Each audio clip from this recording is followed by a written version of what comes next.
দেশনেত্রী অসুস্থ, সুস্থতার জন্য সবাই কিন্তু দোয়া করেছি, রাস্তা আন্দোলন করেছি, পরিবারের পক্ষ থেকে চিঠি দিয়েছি, আন্তর্জাতিক ডাক্তার এনে প্রেসক্রিপশনের মধ্যে দিয়ে শেখ হাসিনার কাছে আবেদন জানিয়েছিলাম, মৃত্যু পথযাত্রী খালেদা জিয়া বাংলাদেশের অহংকার, গণতন্ত্রের অহংকার, দেশ ও নেত্রী উপাধি প্রাপ্ত একই ব্যক্তি একই সময়ে 5টি আসনে নির্বাচিত হয়, তার জীবন আজ বিপন্ন, তাকে বিদেশে চিকিৎসার জন্য পাঠাতে হবে। সে আন্দোলনে আমার দুই পাশের সৈনিকেরাও আপনারাও কত আবেদন করেছি, সে আবেদনের তোয়াক্কা করেন।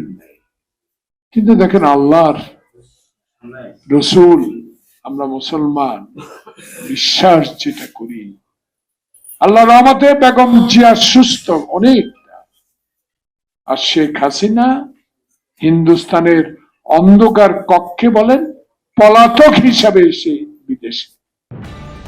নিউজ ডেস্ক, দৈনিক অন্যধারা।